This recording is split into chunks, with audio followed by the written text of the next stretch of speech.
We want to make great decisions on and off the field, and any conversations that I've had with Stefon will remain between him and I and the club. Limit my money and limit my position, that I would feel a certain type of way too. Stefon Diggs' reputation precedes him. And as a Texans fan, I got to be honest with you, I was extremely scared when I found out we signed a one-year deal. This was a brand new team, young quarterback that just found his guys in the wide receiver room. Obviously, Nico the Freako. You got Tank Deliante. Please come back, Tank Dell. I hope you have a speedy recovery. Please.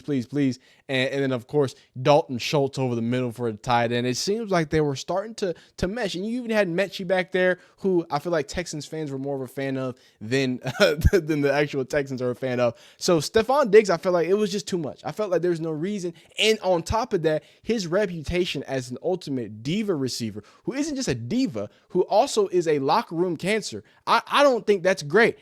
But I couldn't have been more wrong. I got to be honest with you. As somebody who watched this team gel, it almost felt like Stefon Diggs gave Nico an extra battery in his back. And now I feel like he's leading in a different way. I feel like Stefon Diggs was nothing but a positive on the Texans wide receiver room. I say all that to say, clearly, Stefon Diggs, whether you're clicking this video because you watch, Cardi B and Offset drama and you accidentally clicked on a football video. Hey, welcome. Stefon Diggs does play football.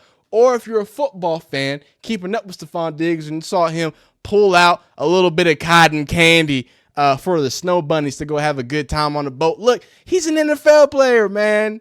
He is an NFL player. But sadly, I'm here to defend Stefon Diggs. I know that it might be hard, but everybody's acting like the sky's falling. Everybody's acting like he, did some awful crime, which technically he probably did. But everybody's acting like the sky is falling.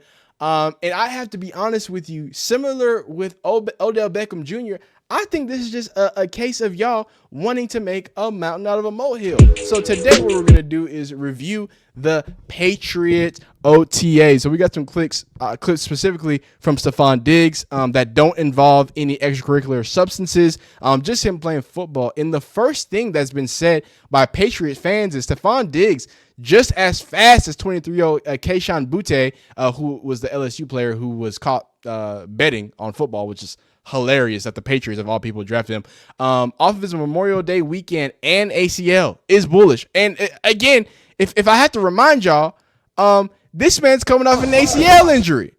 So obviously he's been in the league for a while. He's a real deal veteran. But while everybody made this video go viral of him on the boat, I can't play it. I'm not going to play. I don't even want to play with YouTube. I'm not going to play that. May 28th, the day after being on the yacht, after having his whatever it was, whatever type of sugar, if it was for the boogers, I don't know. Look what he was doing. He was working out. I don't see this video got a lot of views, right? And I think this kind of runs it. And I promise we're going to talk about football because I want to talk about Drake Maye. And I want to say that I was wrong about Drake Maye. And this is nothing that I said on the channel. This is just something that I've had in the past and I've thought about. But I was clearly wrong about Drake Maye. I'm sorry, I keep zooming in and out. But I think we need to have this conversation about what it means to be a professional athlete, right? I think we need to, as people who make comments and jokes or whatever, need to realize that these might be just the top 1% athletes in the world. So they might be able to have a little booger sugar. They might be able to, have a little bit of that cotton candy, a little bit of that pink. And who knows if he was taking it, he was just supplying. Maybe he was just the candy man giving it to the ladies. You know what I'm saying? That's why you got to stay in your business because he shows up and again outperforming rookie wide receivers. He's looking the fastest. This is what the wide receiver room before Stefon Diggs got there. Them motherfuckers couldn't catch a pass. Stefon Diggs get there, they got energy. They feeling nice. You got Mike Reese and Stefon Diggs cutting and on the move as the drill is to ensure the accompanying receivers doesn't catch him. He is post ACL. He's not even participating in all the full team drills, and he is killing these young kids right now. After partying on a boat, after an ACL injury. So if everybody's gonna be so scared about it, do y'all just want click? But that's why y'all watch. Hey, that's why you're a smart viewer and you watch my channel. And I know you CFB Tings, this is an NFL player. You mean the Maryland wide receiver, son? I'm gonna always give you a little bit of college. I'm gonna always sprinkle a little college. And we're gonna talk about the former Tar Heel, Drake Maye, and how I felt that he was just another Mitchell Trubisky. You know what I'm saying? But before we get there, I want to hear about the head man in charge. What did the head coach have to say about all this craziness, about him on the boat and all of this craziness? Although he did, like we showed you, came to camp and just came to work. I don't see no reports about that. That we're aware of, and obviously we want to make great decisions on and off the field. And we're hoping that with our time here on the field today, and that when we don't have a script and we're on the call periods, that we're making great decisions. And so the message will be the same for all our players, that we're trying to make great decisions, and any conversations that I've had with Stefon will remain between him and I and the club.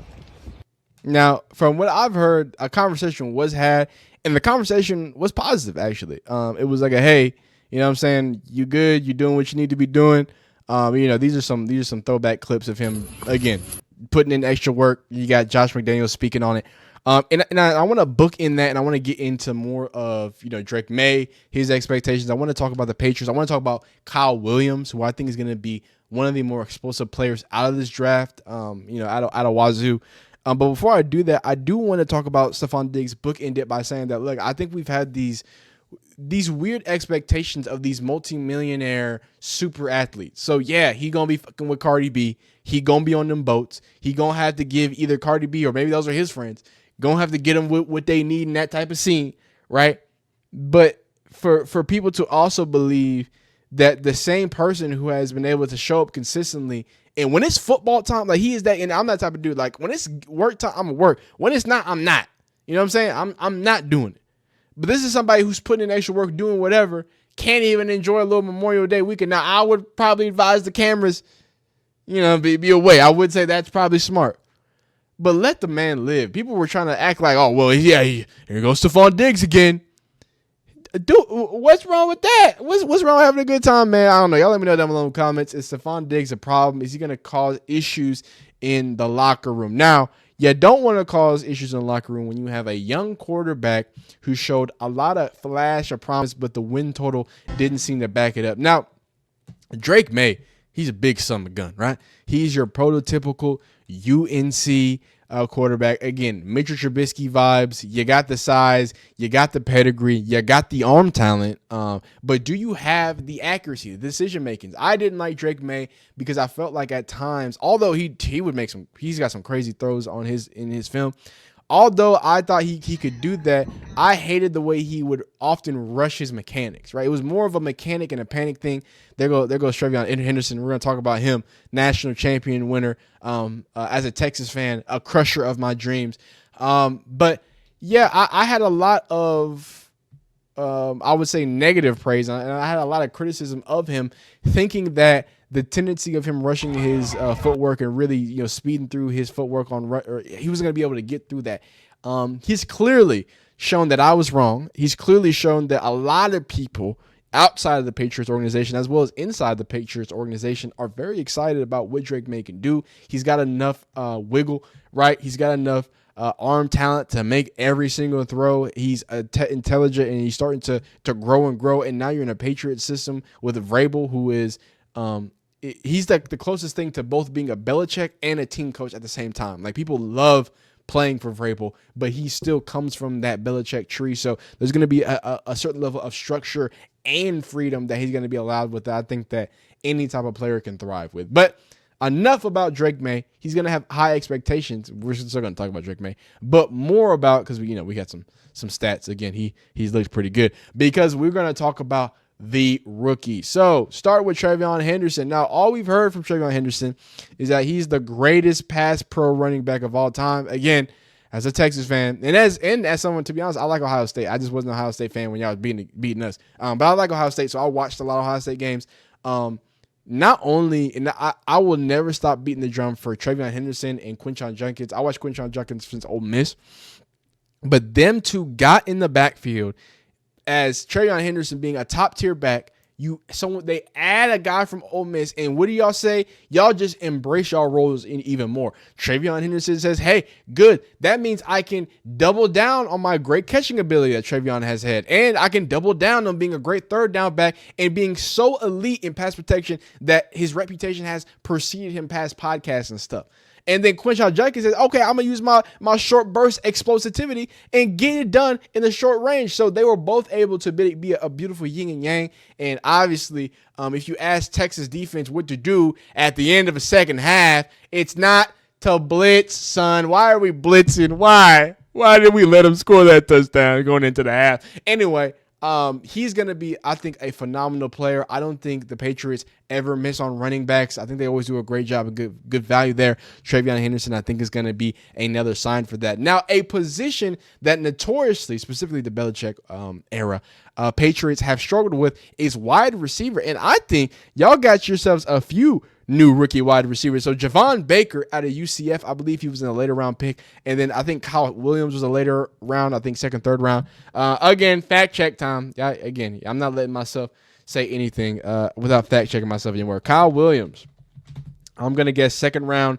draft pick by the New England Patriots because the first round was obviously he's a third round draft pick. Okay. Because first round draft pick was Mr. Willie Campbell. Javon Baker out of UCF was a undrafted. Javon Baker out of UCF is Baker. 21st scouting report. Here we go with the number 110. So I think he is. What that is, that's fourth round? Yeah, fourth round pick. So fourth round and third round pick, but I think probably the more dynamic is Kyle Williams out of Wazoo, but Javon Baker is no slouch either. Here he is, clearly plenty of explosion, great hands as well. So Javon Baker, I think, is going to be, and I think that's what's most important about both of these picks is that there's even going from Travion Henderson, I think they got a lot of value, right? There's something to be said. Sometimes teams pick players to just fill holes, right? Like Bengals with Shamar Stewart, right? He was just the guy that was big and you need more edge talent, but now you're stuck with a guy who hasn't even signed his rookie contract as you finish up OTAs, right? You get Kyle Williams, who you just add weapons, and of course Javon Baker, you're adding two weapons with some dynamic ability to Drake Maye, just giving him more of weapons to be able to spread the ball to. And then, a great running back is second to a wide receiver. Is second to offensive line when it comes to relief for a quarterback, right? You give a great running back, not just do you give him a check down option, not just do you give him someone who is known to be great in pass protection, not only do you get someone who can still run the ball, but again, in all, he helps in pressure in a lot of different ways. So you have him. And then Kyle Williams, man. Speaking about him and specifically, dog, the explosion. I think that this is where the value is. I think he is a top. He's a top of the round two type wide receiver, right? I think what happened is the draft started getting a little muffled, and some receivers started going in a lot of different places. Some earlier than we thought, some later than we thought, and then some just stopped. There's a time when no receivers are going off, where in some years I feel like receivers are always flying. I think he's a receiver that can fly. And he's going to continue to fly and continue to do great things and just allow for great abilities for this offense to attack underneath, but clearly take the top off as well because he is so explosive. Here's Kay Boutte as well, taking a pass. So I think the Patriots have done well over the past few years doing some things, right? So I think that's what the most exciting thing is, that when you look at the wide receiver room at this point, now you have two rookie wide receivers that are typically going to bring something nice. And then on top of that, you still have some of the lingering guys that you're going to try to, add more flavor with. Obviously with Stefon Diggs, what he brings. And again, as a Texans fan, what I saw him bring was a bit of veteran leadership. I know people don't expect that, but I saw veteran leadership. And here's Travion Henderson again, making him move, making the body shake there. Willie Campbell, as we speak about some rookies, and one reason why, if I can, because obviously there's not going to be a bunch of highlights for Will Campbell. He's the offensive lineman. They're hitting pads or whatnot, right? I do want to highlight something, and it's actually I want to highlight this because I made a video about this on my channel, so y'all can go back and check it out. Because I'm not, you know what I'm saying? Some people say, oh, you only cover Shador. You're wrong. You only watch the Shador videos, because I was extremely vocal about Will Campbell, and he was very vocal about some of these narratives. And it's crazy that Shador Sanders just happened to be the player. And I talk about Sanders a lot. I'm not going to lie. I do talk about Sanders a lot, separate from the draft, right? But what I also told y'all can, hey, I love having video. Y'all can go back and look at it. Y'all can go look at the draft time videos, or right before the draft, in that draft. I told y'all, I looked in the camera and I told y'all, everything you hear once the season ends until the players are drafted is a lie. Everything. Did I not tell y'all that? I told y'all that, right? I go back and watch those videos in April. In almost every single video, I start the video off by that. So it just so happened that Shador Sanders had seemingly the biggest lie, because Will Campbell dealt with something similar. I'm not sure if y'all remember, but it was all about his arm measure length. Well, his arms aren't long enough to be a tackle. He's going to have to be a guard. He can't be a tackle. He's got to be a guard. And if y'all don't know, that's playing with somebody's money. And I'm not saying that Shador didn't get his money played with. Clearly he did, going for different rounds. But not only do the way that teams value guards and tackle cannot be a whole round difference, not only that, right? But you talk about a tackle that I have to teach to play guard. Well, that's an extra, oh, well, he's even less. And then on top of that, offensive tackles, left tackles, that is one of the best paid. One of the best paid positions in all of football. So y'all trying to say, and I'll let him get into it. Here's what he had to say. You as a prospect. For 2 years, nobody had any measurements on me, and nobody said anything about my play. So now all of a sudden, an arm length decides if I'm a good player or not. I think it's BS. But, any decision makers in the NFL, they don't really care. It's all, people who don't coach, and they don't coach for a reason. Hey, so don't just say it's just Shador. I said it before we found out they was going to do it to Shador. I said it while they did it to Will Campbell. The game of the draft is lies and smoke and mirror, because like I said with the Patriots, why the Patriots are so good, and probably why the Patriots got them, because it's probably the Patriots that did it, because you want to get value. You want to get Kyle Williams, who was looked at as a second-round wide receiver in the third round. You want to get Trevion Henry. You want to get one of the best offensive lines in the draft. You want him to, quote-unquote, fall to you because people were concerned about his arm length. But what he said, for 2 years, Will Campbell got the number 7 jersey. If you don't know about LSU and the number 7 jersey, please go look it up. Will Campbell was known as like, oh yeah, that's obviously like he's big, he's mean, he's got that, that nasty streak that you need as an offensive lineman. And all of a sudden we get to the draft time and it's like, oh well, I guess you're gonna have to kick over and play guard. His arms are just not long enough. What? I've been playing tackle in the SEC. I've been going against SEC defenders for the past 2 years as a tackle. The same is y'all finna draft to be edge players? Yeah, I've been kicking that as a tackle. So now you're going to tell me I got to play the guard, limit my money, and limit my position. That I would feel a certain type of way too. But again, don't just think it's, oh, I'm just caping for Shador or I'm just doing this. I'm just telling y'all the truth. I've watched football for years, and this is what happens. They're going to lie. Laramie Tunsil gas mask is going to come out. If you don't think that they were pressing the Johnny Manziel, because I know we use Johnny Manziel as like, oh, well, Shador wasn't this bad. But I guarantee you they were extra on Johnny Manziel to try to get him to fall to give. Like, it's always going to be a game. It's always going to be something, right? At the end of the day, these people are trading and buying the rights to people. So it's going to get real nasty. So shout out to Will Campbell for calling that out, because at this point, I feel like there's a lot of Shador fans that feel the same way. And hey, I feel the same way. But yeah, that's it. That's all we have. What's it called? If there is any more, any other teams in particular that you want me to cover, want me to do, I'm about to do my Texans regardless. So, you know what I'm saying? They next up. So y'all better watch out. But is there any other teams you want me to check out? Any other stories I want me to check out? Y'all please let me know down below in the comments. Please like this video if you like it. Dislike it if you don't like it. Subscribe if you enjoy football content of all shapes and sizes and forms and fashions. We'll see you next time. Continue to be great. Peace.